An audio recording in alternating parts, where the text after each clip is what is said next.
So what is the concept that you're describing to me? Today's concept is known as surface tension. If you look at the little pond, if you zoom in carefully, you'll see little waves on it everywhere. When I throw this floating fish food out there, in addition to the fish feeding, you'll notice that wherever that floating trout chow is, the oil that makes it float will break down the surface tension on the water, and the water will get calm. You'll have waves all around it, but where that oil is, it's broken the surface tension to allow the water to smooth out. Benjamin Franklin used to do, they called it a parlor trick. He had a cane.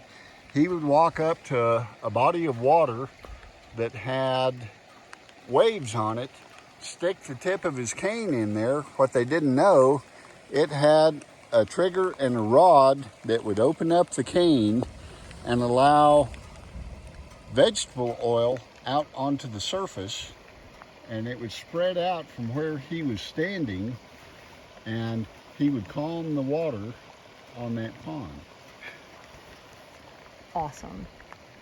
So you're going to throw the trout chow. Yep. And they're already anticipating, it looks like. Yeah, they're anticipating, and you can zoom in. I'm going to throw it out here in the middle to where you can get the full effect.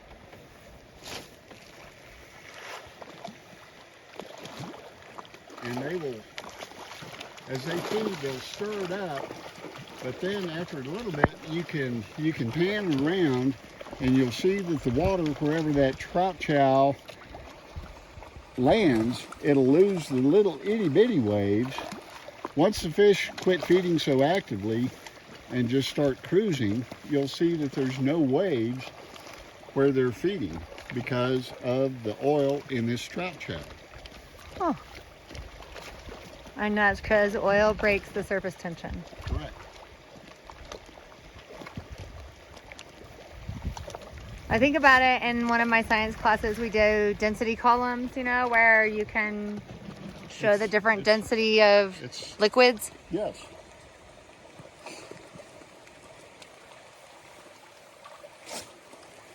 So how often do you feed them? They are fed 3 times a week from May until I run out of feed in September. And that gives them enough body fat to be able to survive the winter. And about how many do you have? Like, how do you know how many you can put in each pond? We just go by the size of the pond, the depth of the water, because amazingly enough, even though this is a fairly small pond, it's about 16 feet deep. And the depth of the water column keeps them from dying in the winter. You call it winter kill. If your water's too shallow, you can get too much ice in there, and your water can become oxygen depleted, and they suffocate. There's not enough oxygen in the water to keep them alive. But these little ponds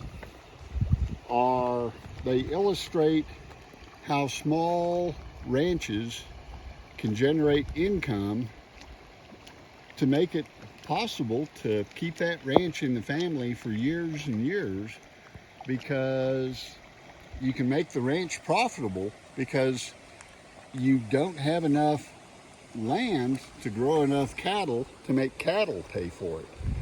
And this is an alternative way to generate revenue on a property and allow you to maintain that family ownership. I'd be curious at some time to